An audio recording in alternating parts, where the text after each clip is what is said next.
এত ভালো একটা সংগঠন, নির্বাচিত সংগঠন, সরকারের কাছে আমাদের আবেদন যেন এই ধরনের প্রশাসক নিয়োগ থেকে বিরত থাকে। কতিপয় সিন্ডিকেটকারী টুকাই সদস্য কিছু আছে 500-1000 টাকা 2000 টাকার বিনিময়ে মানববন্ধন দেখিয়েছে এবং ভুয়া কিছু তথ্য দিয়ে আটাবে এই প্রথমবারের মতো প্রশাসক বসানোর পায়ে তারা করছে, কিন্তু এইটা কোনোদিনই আমরা সফল হতে দেব না। আমাদের সংগঠন আমরা পরিচালনা করব। Who are you, what the hell you are talking? প্রশাসক কেন এখানে? আমরা প্রশাসক চাই না। মাফিয়া চক্র আমাদের ব্যবসা বাণিজ্যকে স্তব্ধ করে দিয়েছে। সে সময়তে আমাদেরকে রাস্তায় এভাবে বিক্ষোভের মতো দাঁড়াতে হবে আমরা চিন্তা করি নাই। আগামী দিনে নির্বাচনের শেষ সময় পর্যন্ত এই কমিটি বলবৎ। সমস্যাটা হচ্ছে এখানে টিকিট সিন্ডিকেট যারা, তারা সংঘবদ্ধভাবে বর্তমান আটক কমিটিকে বাতিল করে দিয়েছে সরকারের ভুল বুঝিয়ে। যারা টিকিট সিন্ডিকেট ওটা অত্যন্ত শক্তিশালী, এদের কারণে টিকিটের দাম অনেক বেড়ে গেছে। জনপ্রতিনিধি নির্বাচিত হয়েছেন হাজার হাজার, আজকে সদস্যরা ভোট দিয়ে তাকে নির্বাচিত করেছেন, তাকে ফ্যাসিস্ট আখ্যা দেওয়া হয়। 1 বছর পূর্তি, জুলাইয়ের 1 বছর হয়ে গেছে। ফ্যাসিস্ট তো 3 মাস 2 মাস 1.5 মাস 3 দিনের মধ্যে উধাও হয়ে গেছে।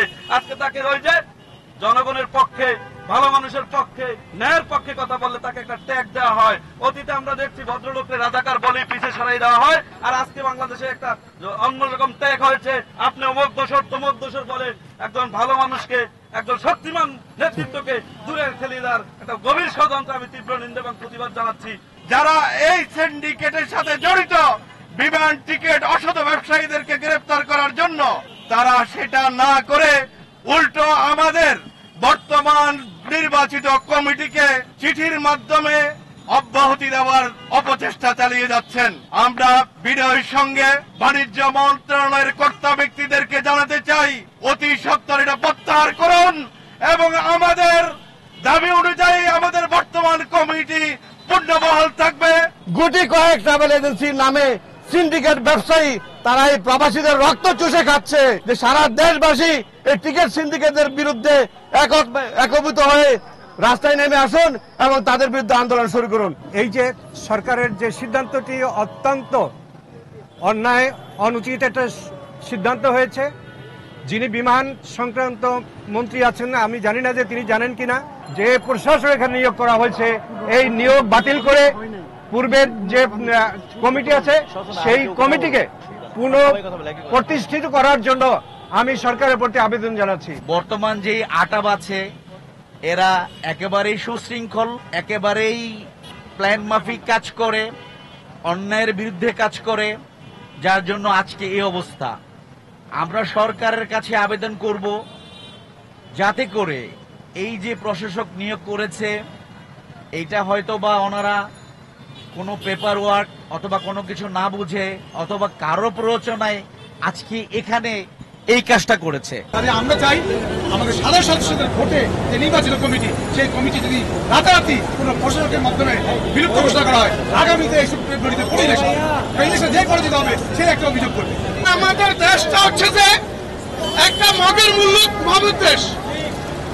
আমাদের নির্বাচিত আতাবের বর্তমান যে কমিটি আছে, এই কমিটির যদি কোনো অন্যায় থাকে সেক্ষেত্রে সরকার যথাযথ তদন্তের ব্যবস্থা করবে। কিন্তু কিছু রাস্তার লোক বিরিয়ানির প্যাকেট নগদ 500 টাকা দিয়ে কিছু লোককে দিয়ে আমাদের এই প্রতিষ্ঠানে সম্মান ক্ষুণ্ণ করতেছে। তারা তাদের পিঠের সামরা আমরা রাখবো না।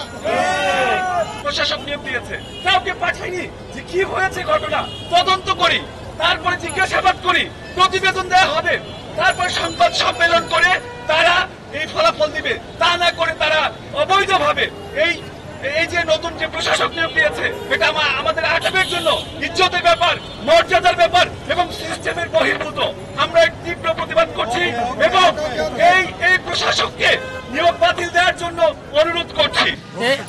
ভবিষ্যতে যাতে কোন কুচক্রী মহল আমাদের এই 750 মেম্বারের ওই অর্থনৈতিক কর্মকাণ্ডে বাধাগ্রস্ত না করে, সেই জন্যই আমরা আজকে মানববন্ধনটা করেছি।